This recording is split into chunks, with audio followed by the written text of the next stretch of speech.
कल 11 नवंबर के लोकतंत्र के महापर्व बाकी एरिया में बिहार के कुछ जिला में हो गए, कुछ क्षेत्र में हो गए और कुछ विधानसभा क्षेत्र में कल है 11 नवंबर के। तो हम अपन विद्यालय के बच्चों के साथ तो हनी के एगो डब्बी मतदान केंद्र डमी एकदम है, ये देख के तू समझ सको कि हम अगर बूथ पर जीवे वोट देवेले तो कौन कौन प्रक्रिया से हमारा गुजरे पड़ते।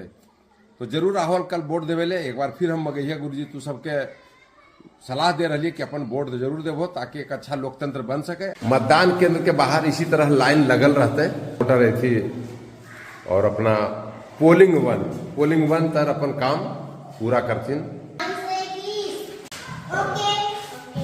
जब ये प्रक्रिया पूरा होता है तो पोलिंग 2 के पास अपन पहचान पत्र लेके जेबो, वहाँ तुम्हार पहचान पत्र के जांच होते।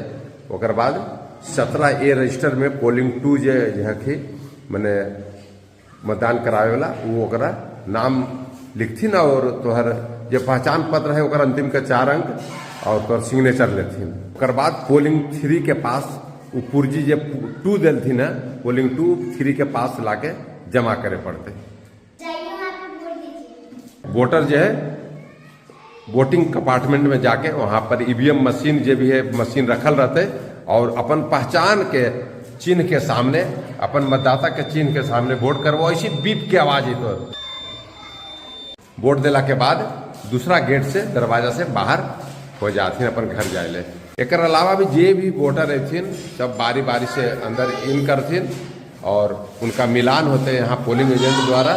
जे भी प्रत्याशी के पोलिंग एजेंट है कि वो मिलान करथिन और इधर जो है देखो अपना वोट के प्रक्रिया जो है पोलिंग 1 पोलिंग 2 पोलिंग 3 ये सब जो है अपना करके आगे बढ़थिन। तो बाद देख लो जौन गेट से घुसती ओकर बगल में ही पोलिंग 1 पोलिंग 2 पोलिंग 3 बैठल रहती और वहां से जब लाइन जीते ओकर बाद वोटिंग कंपार्टमेंट में जो कंपार्टमेंट है यहाँ पर वोट करती और सीधे उधर से निकल जीती। देखो इस साइड पर जार्डिंग बैठल रहथिन अपन काम कर रहथिन पर जार्डिंग। ओकर बाद ये वाला गेट से बाहर निकल जा रहथिन। देखो सब जा रहथिन कैसे बारी बारी से अपन वोट देथिन और वोट दिला के बाद वहां से सीधे अपन घर की ओर प्रस्थान कर जाथिन।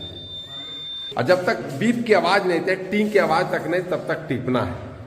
तो ये प्रक्रिया जब दिखैलियो डमी मतदान केंद्र कैसन लगले कमेंट जरूर करबो। धन्यवाद। अगर दिव्यांग मतदाता है बूथ पर तो उनका लिए हर बूथ पर व्हील चेयर के भी व्यवस्था है, कोई दिक्कत नहीं होते मतदान केंद्र तक पहुंचे में यानी वोटिंग कंपार्टमेंट तक पहुंचे में। Vote for